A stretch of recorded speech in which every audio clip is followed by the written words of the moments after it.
Welcome to Cybersecurity Growth, a show for aspiring and existing cybersecurity leaders. I'm your co-host, Sean Valley, Managing Director and CISO of Cybersecurity Growth. I'm also a musician here on Twitch and elsewhere under the name Music by SV, but more on that later.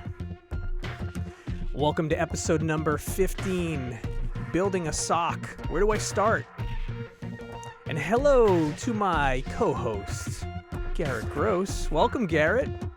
Hey there, Sean. Good to be here. Yeah, thanks for having me again. It's been a couple days, a couple weeks. It feels like it's been ages since we actually got together. So, what have you been up to?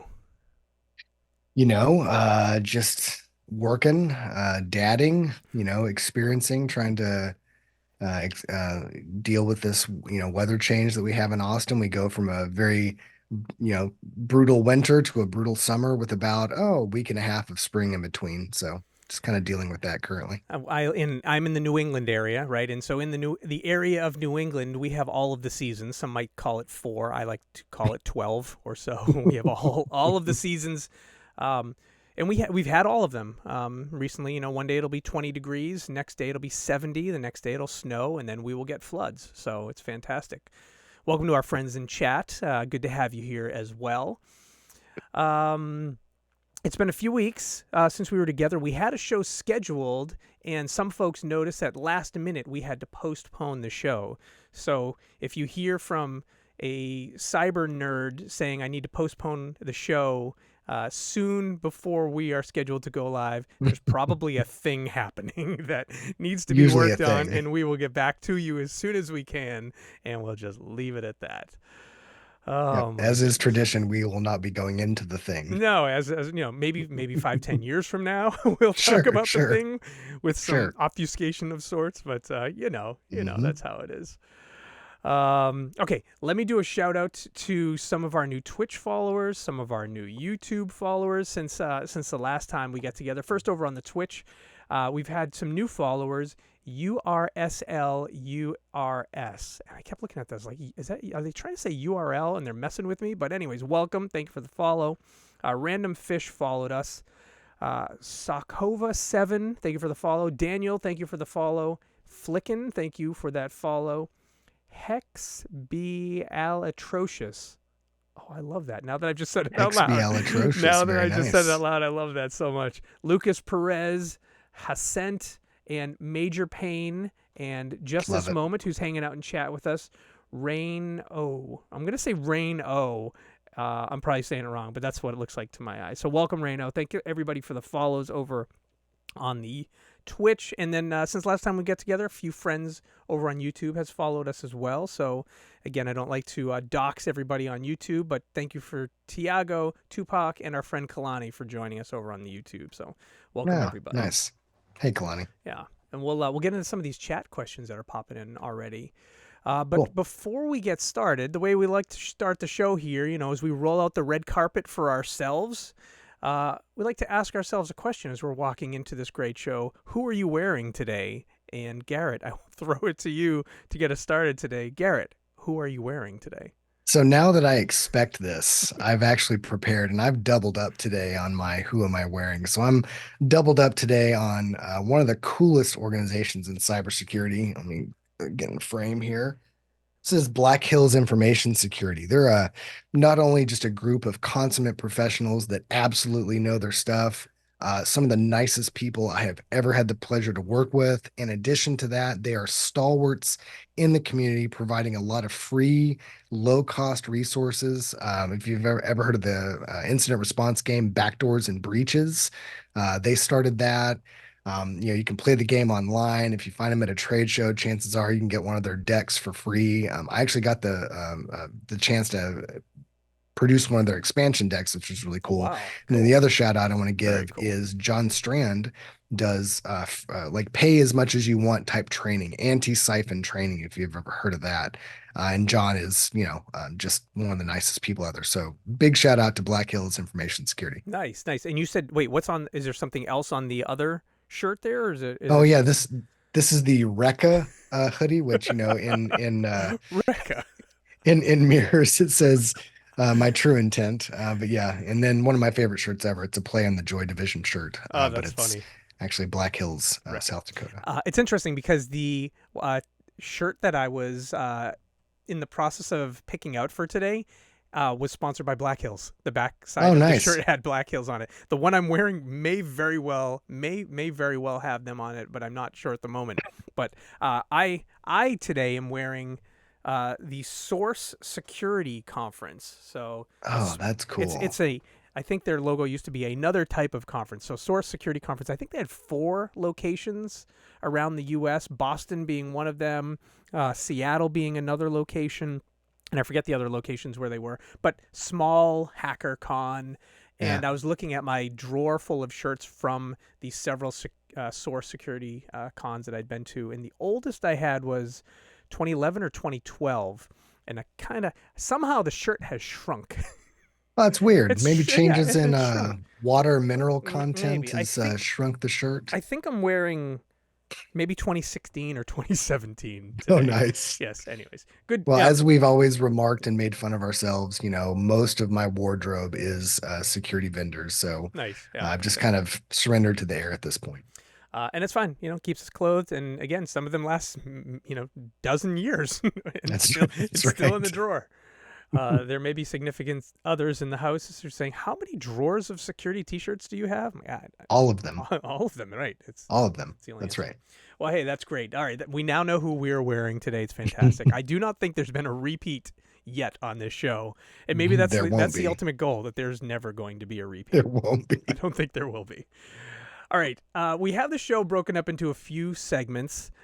Segment number 1, known as Nerd Zone, where we talk about interesting cyber things that have kind of crossed our paths recently. Then we follow it up by the hot topic, which is the title of today's show, Building a SOC. Where do I start? We'll Yep. then follow that on with some war stories if we have them. Those could be things that have happened to either Garrett or me in the trenches that we want to share, likely 5 years later, 10 years later, somewhat hmm obfuscated. hmm Uh, and then we'll look at the chat and we'll see if we get any questions in the chat to address those questions as they come in. We get a little section called Let's Be Humans, where we get real and we talk about things that might not be cybersecurity related. Both Garrett and I are music lovers as well as musicians, and we do other stuff on this planet Earth that are not always cybersecurity related. So maybe we'll talk about that. And then we wrap Right. things up talking a little bit about the job market. So we get a lot of stuff we try to get done in this hour, and I say it's time we jump right into it. Let's So, do it. Nerd Zone.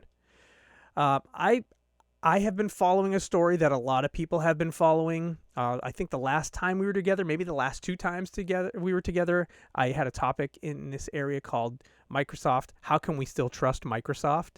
And that story has continued to evolve. I brought up a topic that I was going to share the last time that we were supposed to have a show that we had to postpone.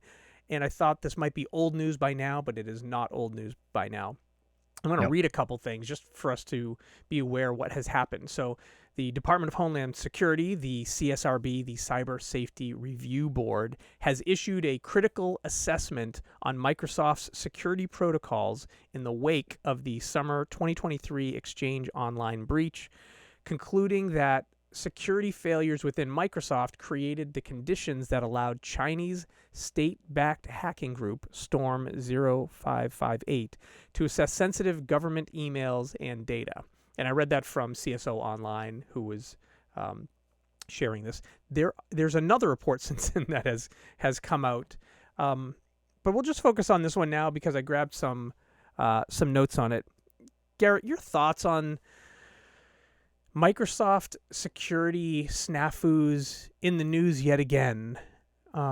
Just love to get your initial thoughts on why are we still seeing this from one of the biggest folks on earth.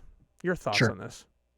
Well, I mean, I think it comes down to several things. But before we even dive into that, let's talk about trust. I mean, Microsoft is a mainstay in IT and security these days. They offer a lot of great security tools. And a lot of that trust is kind of built in or assumed, I think. And I think a lot of us are guilty of just trusting the bigger names of, oh, well, they managed to stay in business for this long. Of course, we can trust them. But as we've seen, to answer your question, I think Microsoft is just so pervasive, so ubiquitous. They are entrenched in so many environments. I mean, that's kind of like what we saw with SolarWinds. SolarWinds was just in so many environments that's why that blast radius was just so monumental. So you think about most large organizations have very large Microsoft contracts that would cost them millions of dollars to back out of. I mean, not to even just invest in the new solution, but just to back out of Microsoft would cost them an arm and a leg. So you have to wonder, or at least I wonder, how much risk tolerance is built in and affected by the fact that, walking out of that Microsoft agreement would be so costly and likely cause a lot of, other downstream ramifications in regards to security and IT. That's a huge item. One of the things in this article says DHS found the intrusion was preventable and highlighted that it says is a concerning pattern of Microsoft underinvesting in enterprise security. So there's a couple things there that align with what you said. The U.S. government has kind of put all their eggs in the Microsoft basket, right? They've done Oh, that. absolutely. Thumbs up. I love that. They put all their eggs in the Microsoft basket, right?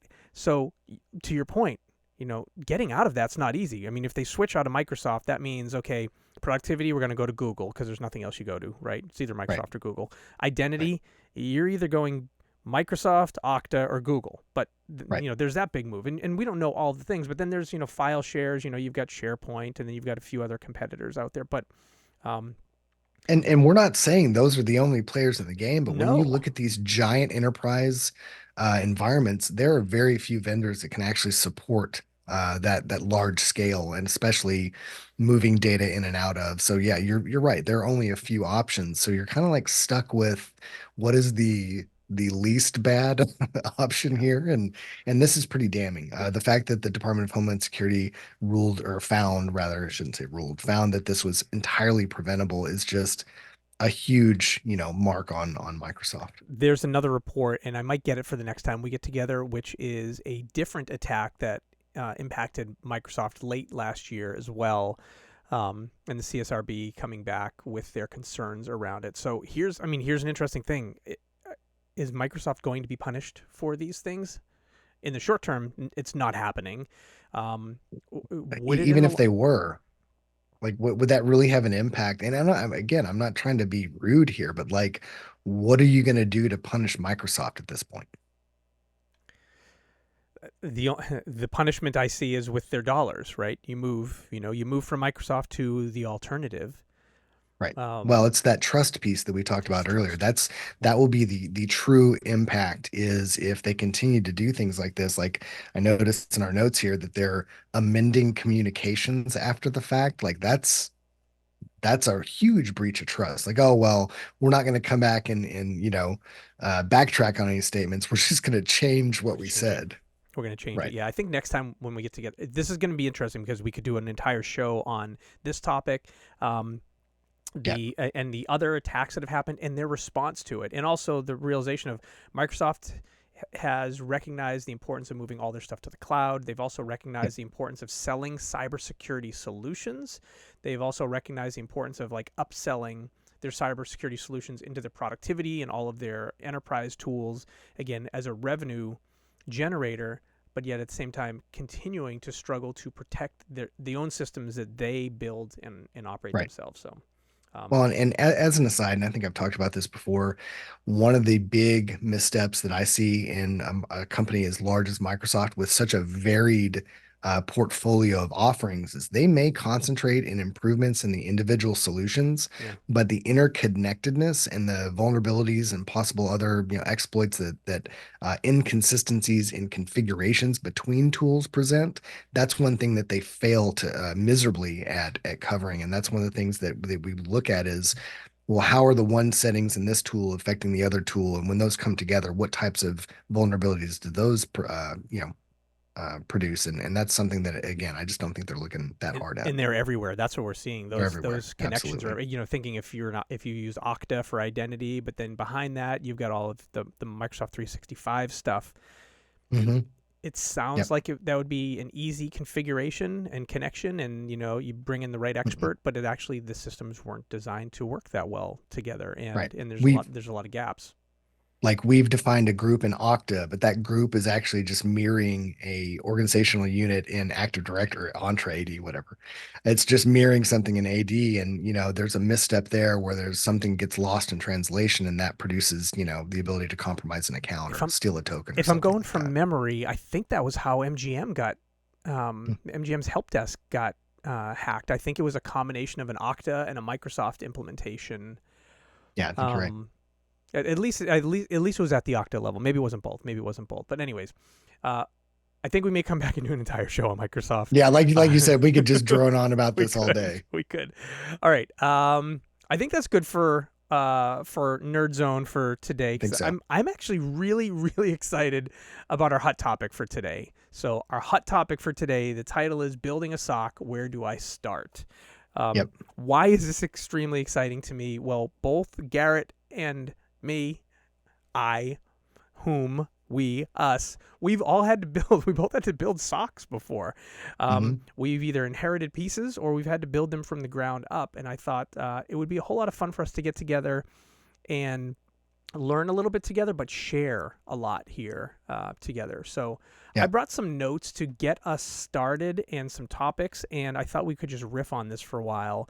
Cool. Our ideas around a SOC. So when I was prepping for this, I thought let me, instead of just bring my own stories to start, let me bring something as a precursor to get the conversation going of what is a security operations center. I found a couple pieces that I thought were new and relevant. They are relevant for back in time for building a SOC, and I think they're still relevant for today. One article that I thought was good to get us started is from Tech Target, and it's around what is SecOps, what's a security operations center, Mhm. and so the details. So I'm going to get us started by just reading from Tech Target their definition of what is a security operations center, and then we'll pass it back and forth to us for our thoughts just on this definition. Before you go into that, though, Yeah, a SOC is obviously a very large, secure room with foot-thick walls, stadium seating, giant screens. That's a SOC, right? I have been to one of those. I have. I actually have been to one of those rooms. I've been to maybe two of them. In all of the SOCs that I have been responsible for, we've never once had a football stadium No. SOC. We have not. And that's what most people think of when they think of a SOC or Yeah. even a NOC is it's going to be this giant, grandiose room full of very expensive looking equipment, which, as we're about to unfold, that's Not pretty always much the in the case. minority. I did Right. have we I did I was at a shop where I was tasked to build a SOC, and there was a knock that wasn't quite stadium seating. It was floor level seating, but it was a full room, and there were people there 24/7, big screens with pew pew charts up there to make sure that Oh, networking yeah. was up and running. So I have experience. I've been in a shop where we had that. All right, I'm gonna read this definition. What is a security operations center according to TechTarget? So a SOC, a security operations center, is a command center facility. Here we go, Garrett. A command center facility in which a team of information technology professionals with expertise in information security monitors, analyzes, and protects an organization from cyber attacks. Okay, so there's a Okay. start. I'm with you so far. In a SOC, internet traffic, networks, desktop servers, endpoint devices, databases, applications, and other systems are continuously monitored and analyzed for signs of a potential or actual security incident. SOC staff can work with other teams and departments, but are typically self contained with employees that have high level IT and cybersecurity skills. Most SOCs function nonstop with employees working in shifts using security tools to log activity, analyze anomalies, and mitigate and eliminate cyber threats and malware. SOCs Okay. uh, are an integral part of an organization's data protection strategy in minimizing the costs of a potential data breach. They help organizations respond to intrusions quickly while also improving detection and prevention processes. I'll stop there. I'll stop there. That's a lot. That's a That's lot a of lot stuff. of things that this SOC is supposed to do. My question to you, Sean, would be, do all SOCs do all those things? I think all socks come in all shapes, sizes, and colors. And I'm literally picturing a pair of socks right now when I say Yeah, that. same, same. Um, no, like I said, I've been responsible for socks that do not have stadium seating, do not uh, cordon themselves off from the rest of the organization and monitor things all day long. I would say, in most of my experience, a SOC is a team of intermingled folks with multiple responsibilities, some with monitor, detection, response capabilities, and other things. Um, I'd say that a building a SOC starts with intent and a definition of this is part of your remit. Oftentimes we have we talk about like the security maturity curve, the evolution of where you're at in your security stance. And way early on, it starts with IT folks that are responsible for security.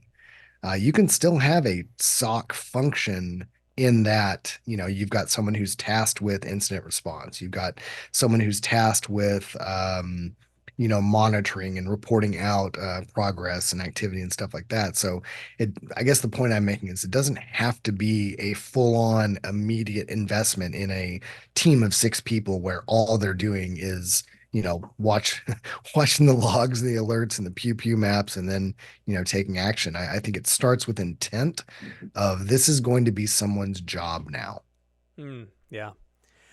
I think it's a good. I think it's a good start. As I'm thinking about this definition of like what is a SOC. I like the way I kind of like the way you walk through it. I like thinking about the importance of who needs a SOC. How do you determine someone needs a SOC or security Yeah. operations center?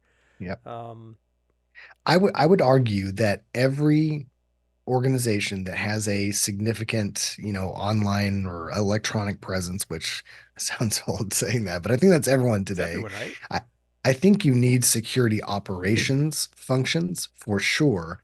But yeah, I think a question that you need to ask yourself is, do you need a SOC? Is this the time where we invest in that? And I'd love to kind of dive into that with you. Yeah. If you think about it, when do you determine if you need a SOC? Actually, this Tech Right. Target article has a couple pieces on it. Let me just see what Tech Target has to say, then we can dig into it. Before establishing a SOC, an organization must align its security strategy with current business goals and programs. That's right. Okay, that sounds like any security program. Just hey, if you're a security leader, do this stuff. Okay, the purpose of the SOC is to protect an organization's security posture by implementing systems to identify potential and real-time security threats, which I could argue that's your cybersecurity, your information security team's job, Yeah. not the SOC's job specifically. Okay, Right. couple more words here just to help us kind of ground ourselves on who needs a SOC. When determining the need for a SOC, senior leadership might examine data from periodic risk assessments and other reports that focus on core needs, such as identifying requirements to maintain the company's mission if a cyber attack occurs, or defining policies and procedures for managing cybersecurity operations and remediating cybersecurity attacks if they occur, establishing incident response process for a cyber event, or documenting infrastructure, resources, systems, and management tools needed to respond to a cyber attack. Identifying training and security teams' responsibility for identifying and responding to cyber events, and establishing a formal cybersecurity function with security professionals to prepare for and manage attacks via a SOC. So when we think about this approach to building a SOC, I think of it as an accretive motion. Again, you're not diving in with all of your eggs in one basket, but one of the more commonly associated functions with SOCs is an incident response function, which I would argue you can get that started immediately. I mean, again, back to my shout out to Black Hills, using things like backdoors and breaches, using tabletop exercises to get your folks trained on how to respond to any incident is something that you can do at a 5-person startup all the way up to a 20,000 person organization. I think that's very, very Mm. important. I think it's a good point to say before you start investing whole hog into your stadium seating, vault door, get everyone trained on how to respond to an incident, get everyone aware. And to your point earlier, policy, training, things of that nature. What are some of the other precursors that we might explore to building a SOC? Things that you would want to have in place before you kind of switch over to we now have a security operations center? Because before you answer, I would say broadcasting that message internally is a pretty fundamental shift. We now have a SOC because there are going to be a lot of expectations that come along with that, right? Yeah, I think what'll be interesting in a couple minutes for us to talk about are, how we actually inherited the need for something like this. But yeah, Mhm. to your point, precursors. Like what gets you started there?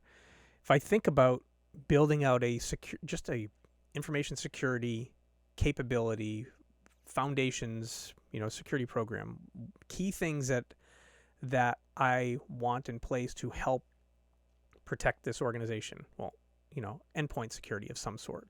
Do I have something Mhm. on endpoints that is keeping an eye on bad things happening on endpoints? The old days of Mhm. antivirus, current days of, an EDR type of solution, right? Do I have Hand in Microsoft hand. Oh, like, do I have go a ahead. Microsoft Defender installed? Do I have a CrowdStrike Mhm. installed, a Sentinel-1, whatever, some type of endpoint, something there, and then some centralized location that alerts can be popped up if something unusual happens or responses could occur. And then on the backside, somebody who's paying attention to that stuff, Right. right? That's a precursor to a SOC, but in truth, that's also something you hand over to the SOC once That's right. I stand it up.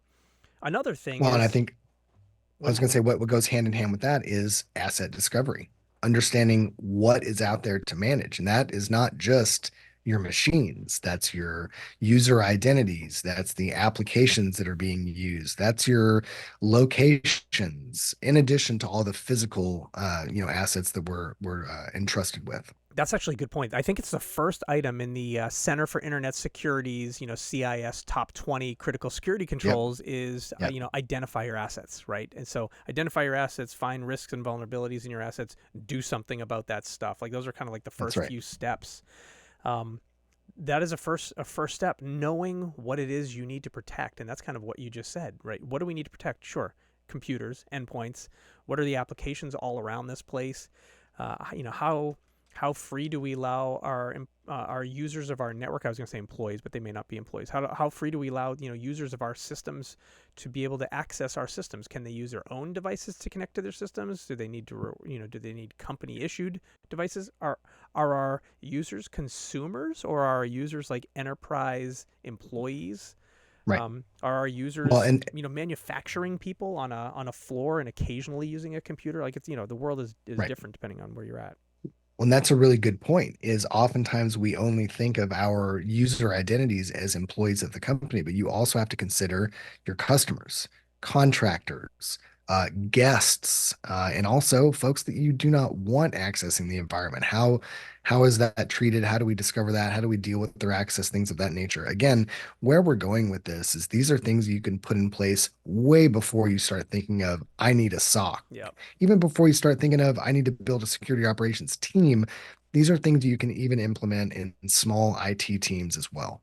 Yeah, and I think the highlight here is knowing what it is that you are empowered to protect, whether it's That's right. computers, whether it's software, whether it's people, whether it's buildings.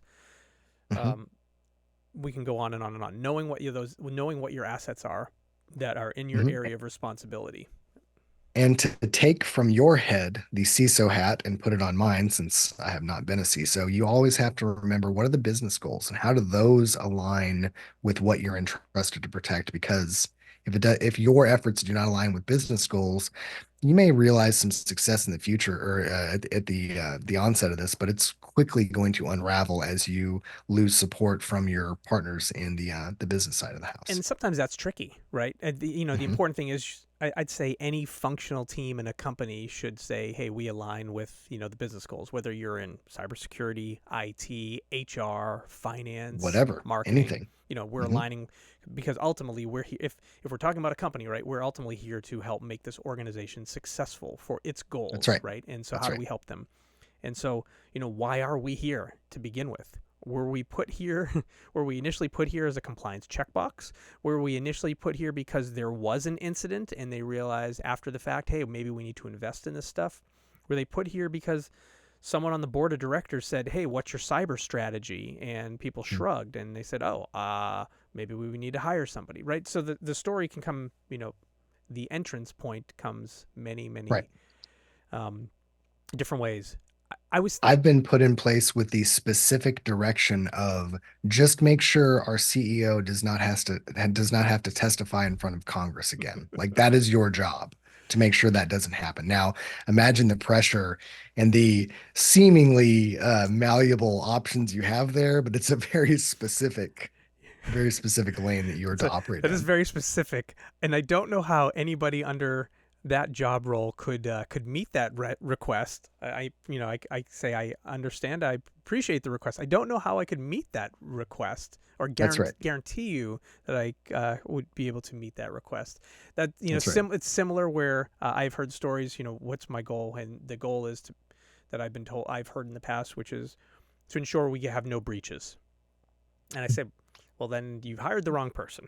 That's right, because that's likely to happen. You have hired the wrong person. Now, as long as you and I can now get to that agreement that you hired the wrong person, and yet I'm still going to stay here, let's come to a different a different conclusion here. Right. Because some folks will And, say, and hey, no breaches. That's what we hired you for. and not to stymie this Mhm. discussion, but I think that's its own topic is like, let's talk about the fact that there is no solution to prevent all breaches. The better option is let's get prepared as possible for when a breach happens. We all have our ducks in a row and we know exactly what to do. That is, in my eyes, a successful security operations function. Yeah, yeah. Yeah. Okay, I was thinking about talking about a little bit what got us into this space, and there's a couple different paths we'll take here. One I want to get into is what was the initial reason that you got into building a SOC? You already kind of touched on it, and I have a story. I'll start with my story, and we'll come back to yours. I think everybody who works in security operations comes in from their own path, their own direction. Uh, and there isn't one. I don't know how many there are, but there's multiple. So here, my story was I was hired at an organization as a SecOps director. Right, I was brought in. That was my role. Couple notes: I had never worked in security operations before I was hired in this role.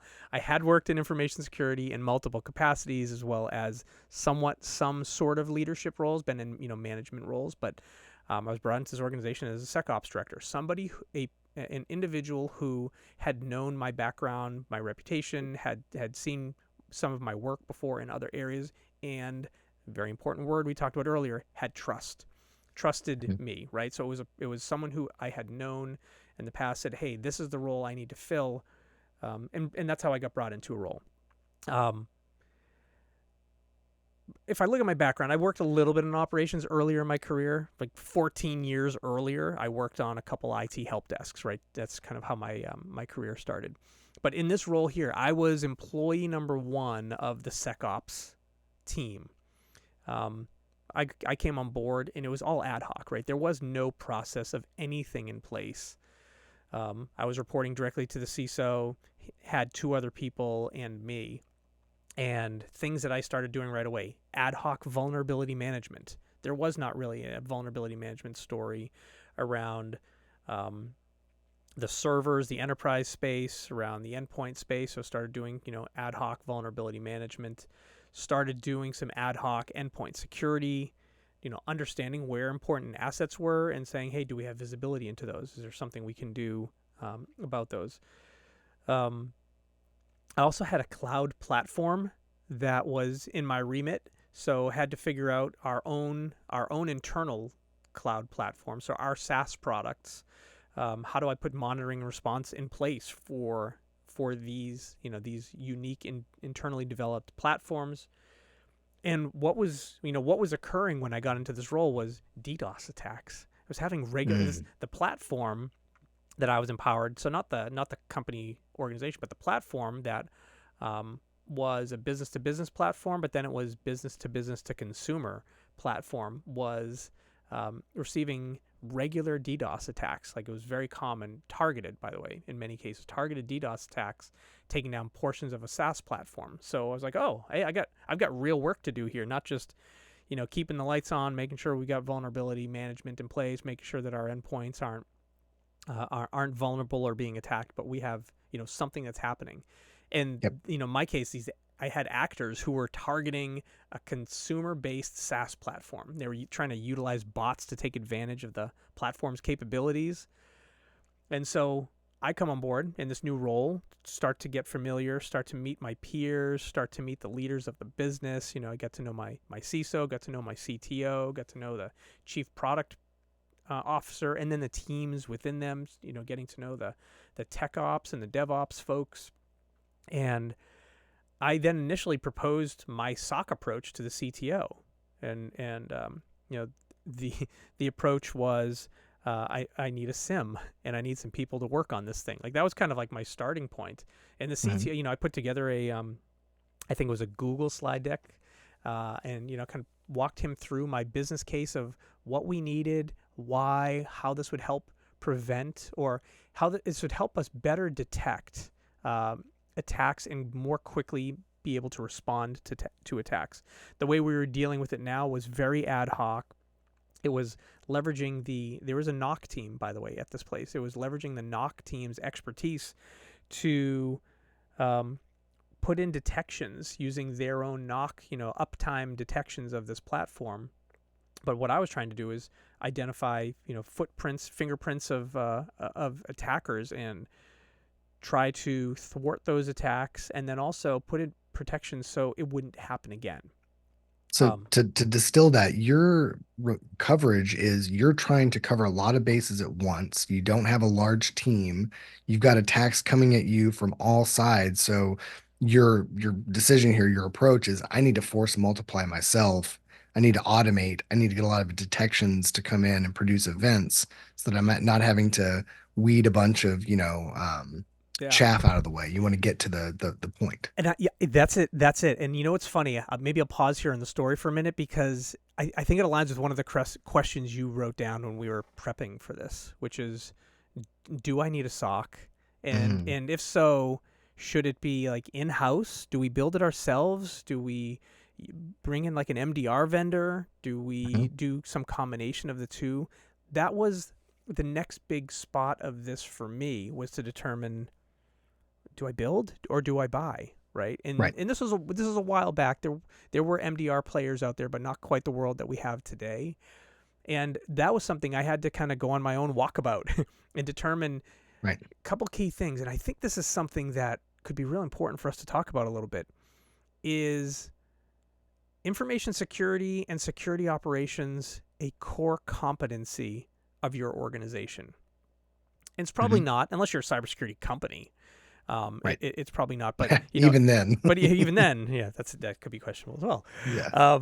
But is it a core competency? And so, initially I'm like, well, no, it's not, because the place I'm at, we are not a cybersecurity company. We've got a little bit of regulation, but not necessarily highly regulated. Was a publicly when you bring up traded managed company. services, you bring up managed services, which I actually had this conversation a couple days ago. MDR, managed security, is very expensive. I mean, it's not cheap. It's, no matter how you slice it, it's quite an upfront and ongoing cost. But much like all things, you need to consider the trade-offs, because if you're starting to build in-house functionality and you already have a bunch of on-prem gear that you can use, like in the case of a SIM, that's a great example. If you've already got a bunch of network gear and servers and storage and things like that, putting a SIM on top of that, I mean, it's still quite the cost, but you've already absorbed a lot of that cost with that gear being put in place, with the training on how to use that gear, to where you need to kind of make a decision. If you haven't made all those investments, maybe that upfront cost of managed services is actually going to be worth it.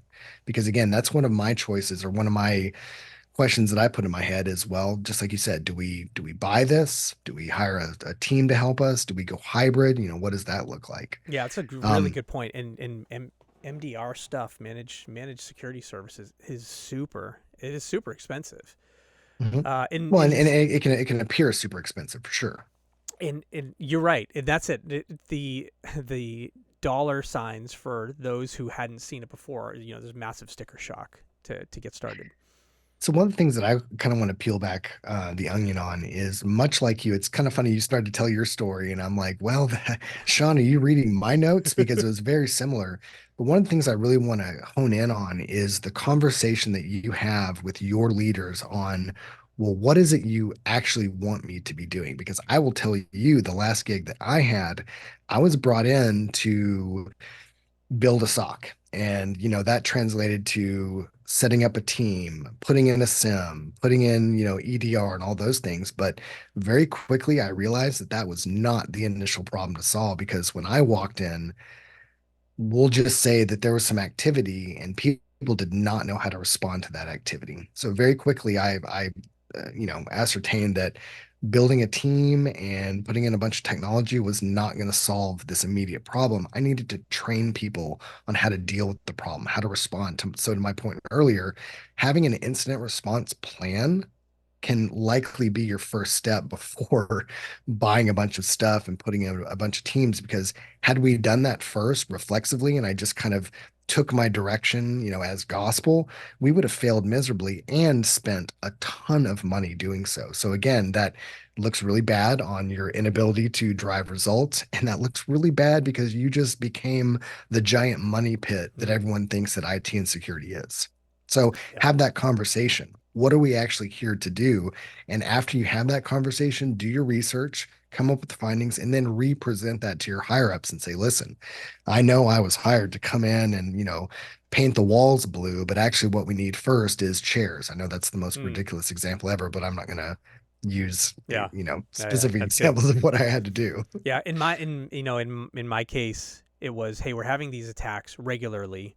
It's causing outages. It's causing our customers customer satisfaction to go down. Right. If you think about it in terms Mhm. of business, right, our CSAT had gone down. Um, it's Well, it's a causing SaaS platform and they're impacting your availability, which right. is your primary metric. Which is how this company actually made money too.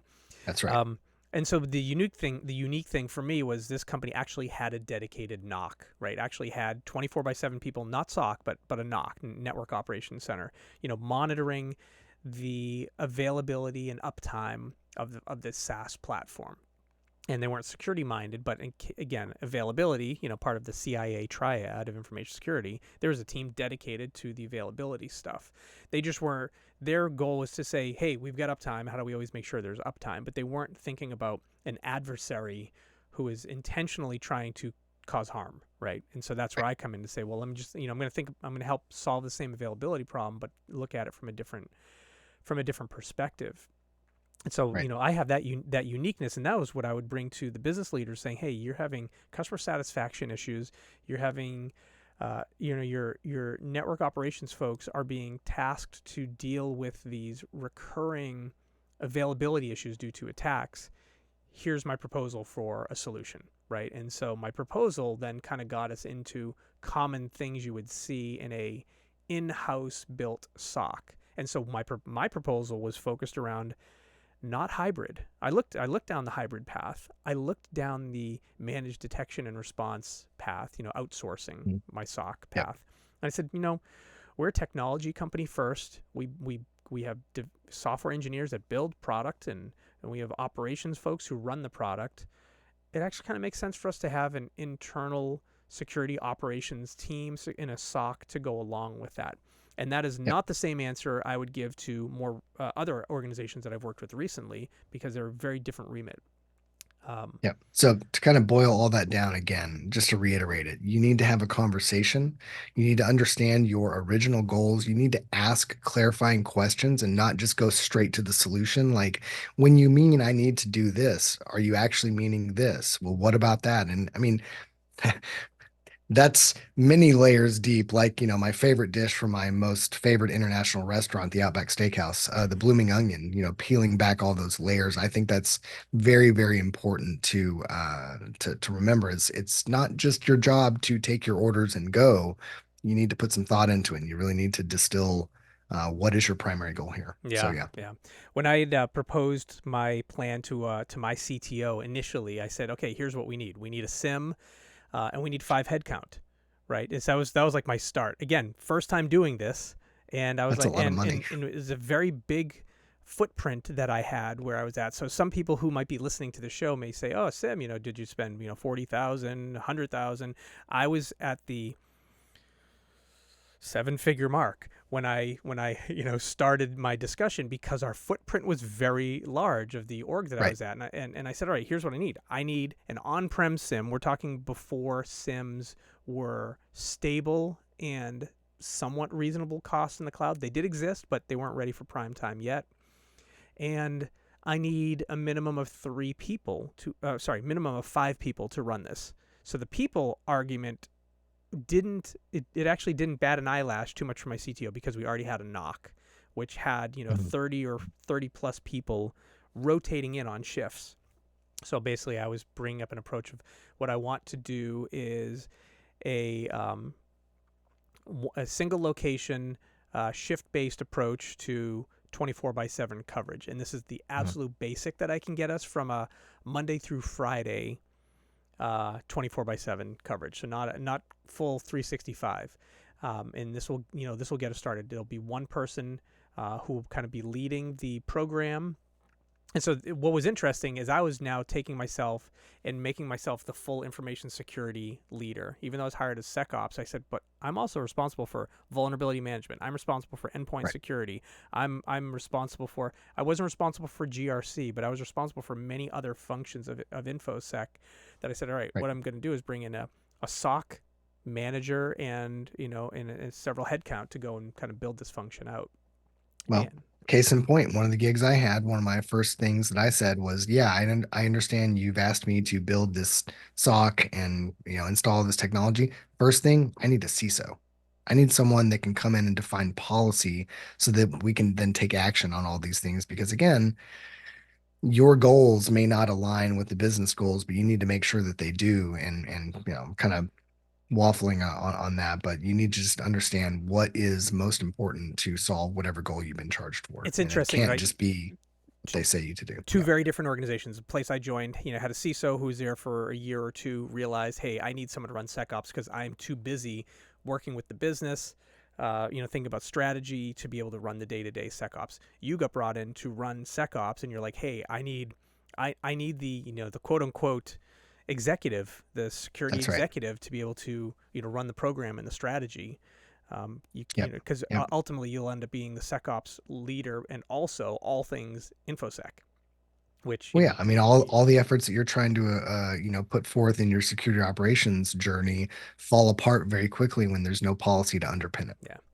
All right, we'll go on for days on this, and so I'm going to pause this here. As we're talking, I'm like, this could be a 5-part series where one day is just talking about hiring and training. We barely have scratched the surface. I was thinking about tools that have helped me along the way, and I know I wanted to share some.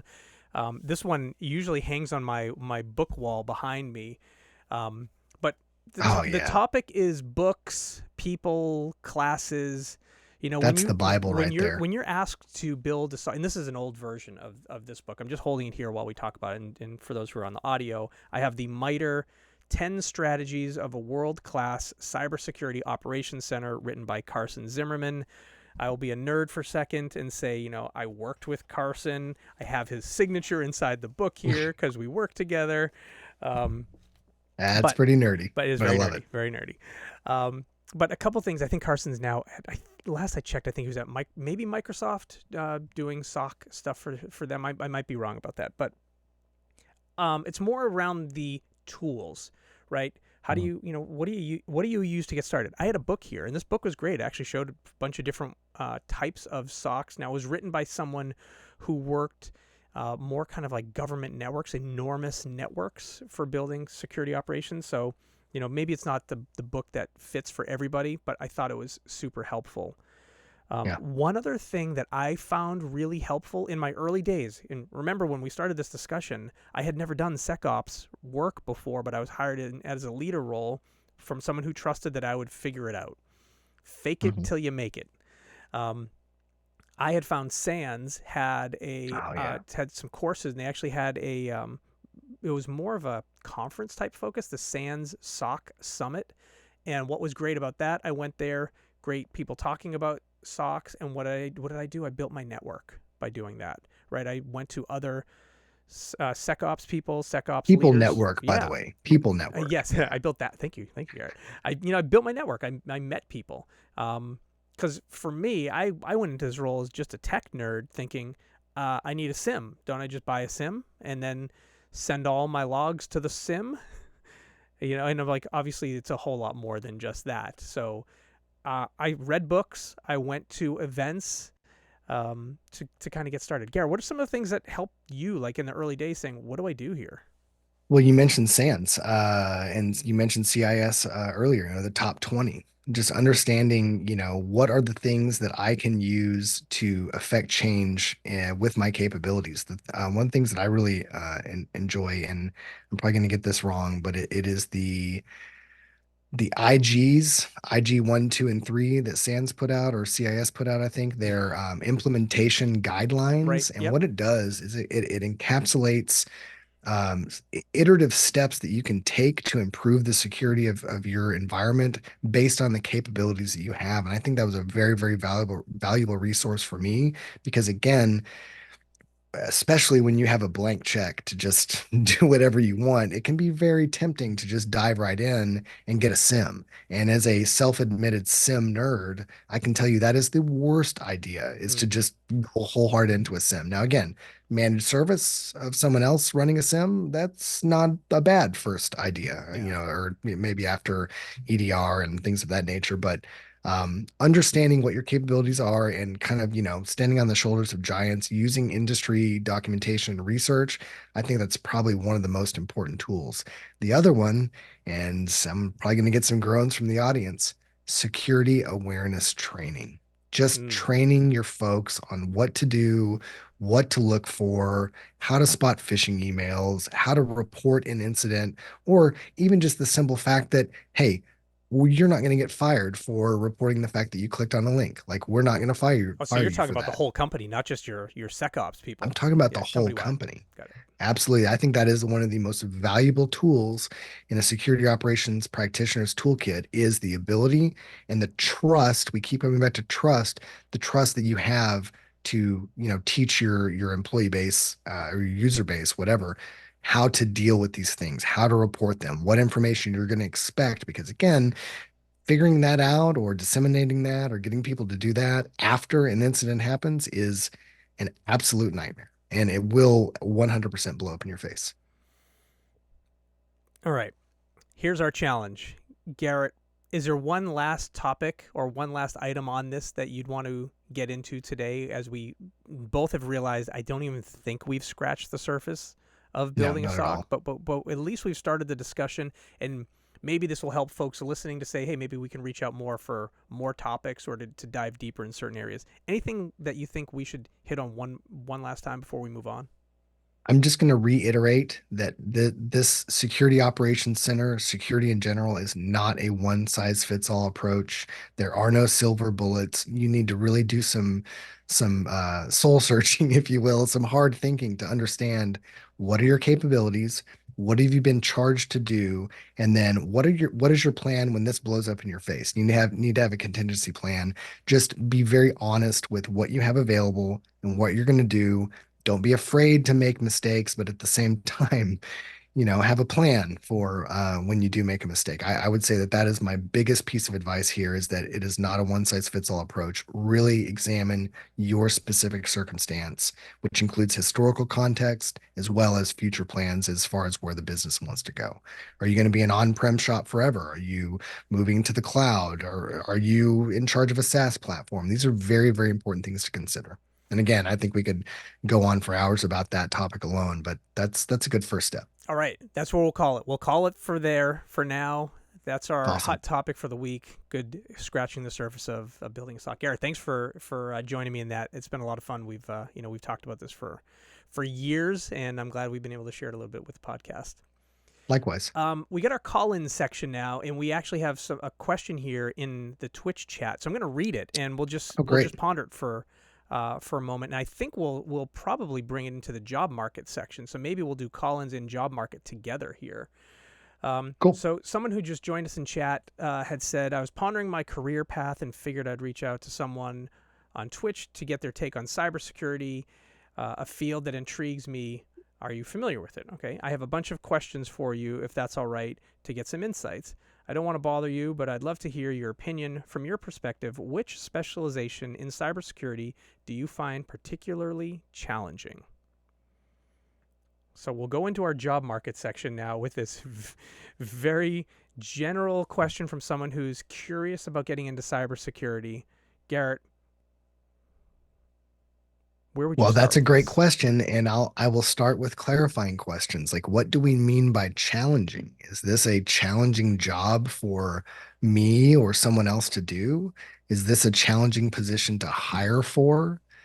Is this a challenging position to get stuck in versus having, the potential for growth when you're considering your own career path? So, considering all those things, knowing that I can't ask this person clarifying questions and get a response in time, I would say that, the most challenging part for me is managing identities and kind of wrangling all of that and understanding what types of access am I giving up?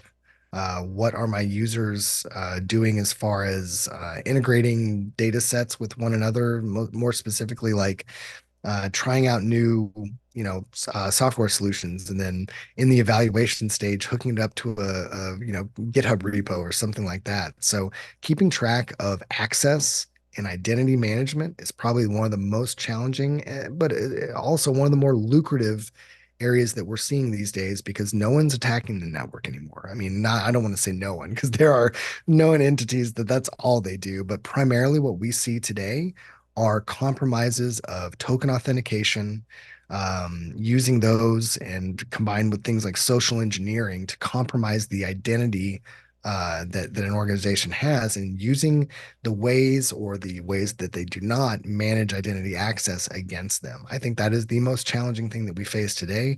And to my point earlier, there is no silver bullet that's going to solve for that.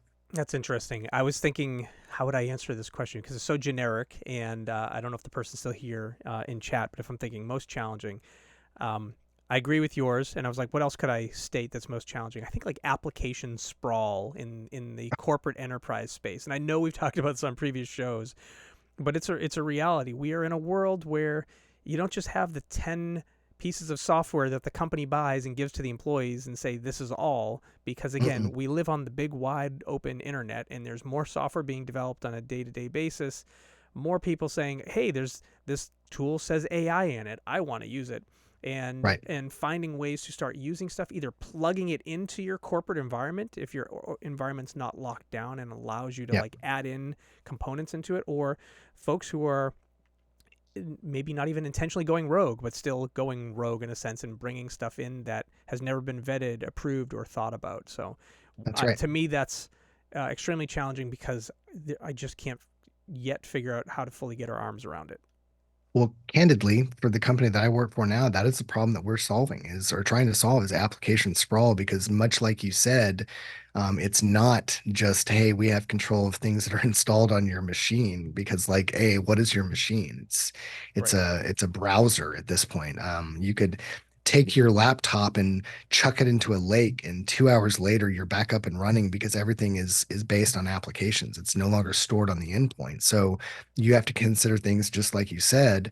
What are people signing up for? How are they doing it? And you, I give a talk about this actually. You kind of need to surrender to the fact that people are going out and procuring their own software without asking you first. Like that is the new reality. It Yeah. is a decentralized adoption and management, process that if you try to block it, you become the department of no. You look like a big jerk, and people are like me and you are just going to work around that and not going to pay attention. Yeah, it sounds good. I'm going to save the rest of my job market tips for next time, except for the one where we want to remind folks that are listening in that we are open and excited to have our resume workshop capability. Yes.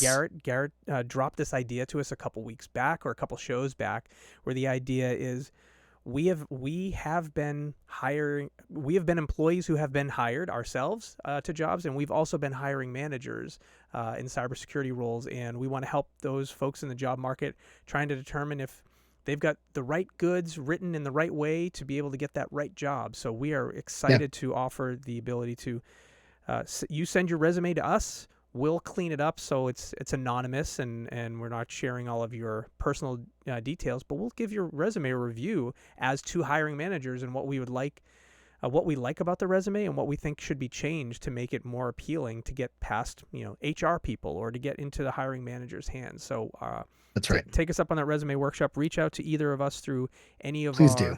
any of our either social accounts or emails or whatever, and we'll take a look at those resumes for you. Definitely. Garrett, let's be humans before we wrap up today. All right, so I'm going to try. In our human section, for everyone's awareness, let's not talk about cyber for a little bit. Let's talk about life. All right, what you got? Well, okay, I'm going to try not to drone on too much about this.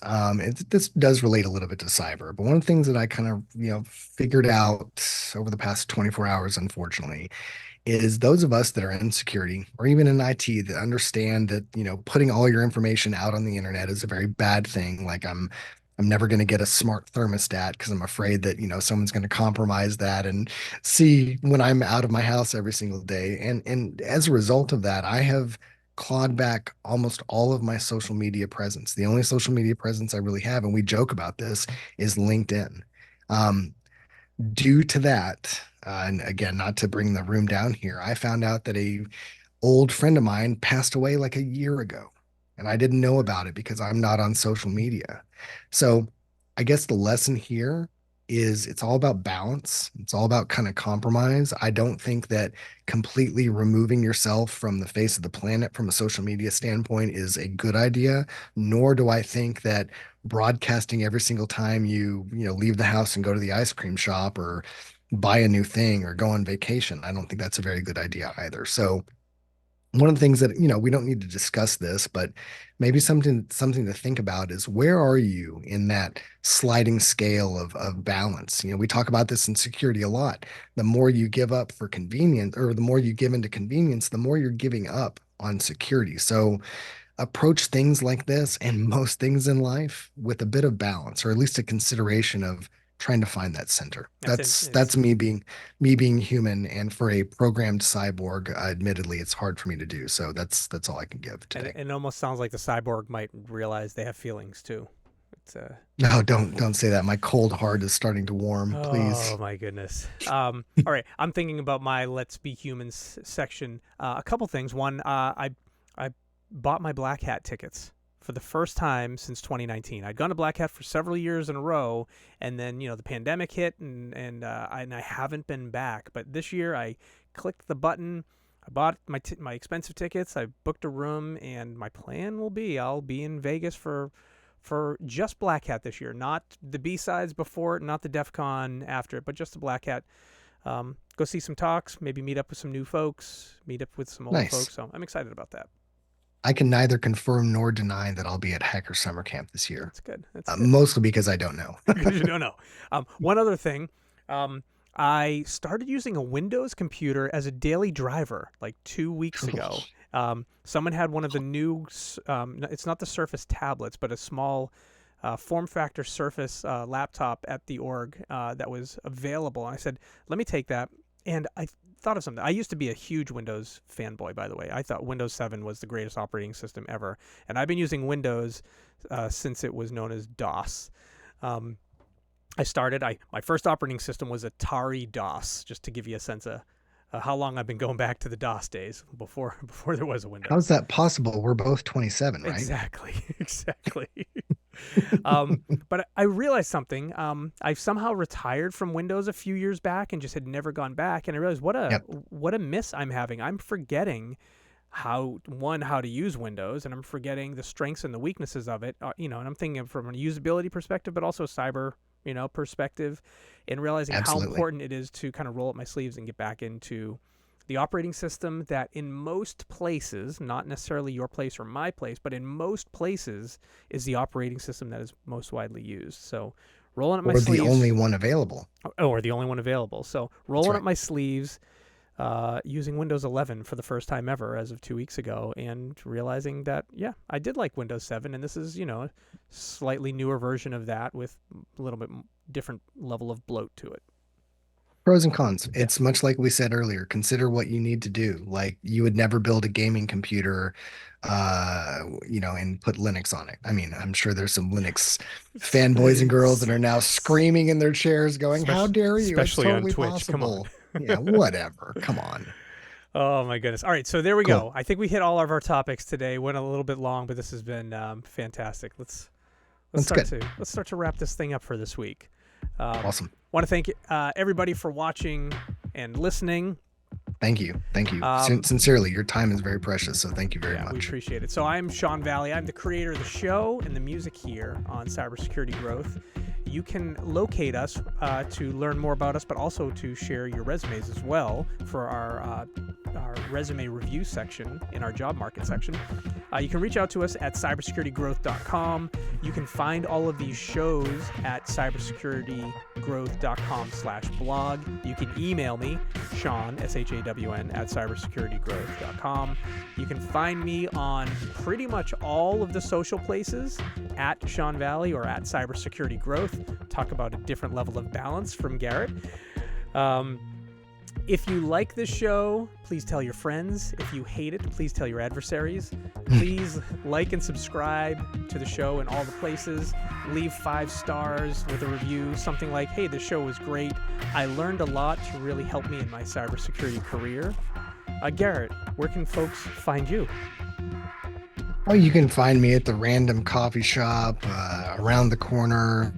Definitely not on the socials, but that's fine. Maybe hanging out at your local bingo hall or Rotary Club. I'll be around. If you see me, buy me a coffee and I'll return the favor. I do recall finding you by the taquito rollers at 7-Eleven. That's one of my favorite places to find you. Sometimes at a Cumberland Farms. And I'll get you $1 coffee when I see you there. Looking out for you. I appreciate that. Yeah. Theme parks, roller coasters, that's what I'm into. So, yeah, find me there. Fantastic. This week we covered building a SOC. Where do I start? And now that I think about it, we basically just got to that part. Nothing more than where do I start? That's right. Our show is live on Twitch every other week. Fridays at 1:30 p.m. Eastern Time, 10:30 a.m. Pacific Time, and 6:30 p.m. GMT. And then we're in your pod feeds a few weeks later. We want to thank you for joining us again, and we will see you next time on Cybersecurity Growth. Awesome. Thanks, everyone. Bye, everybody.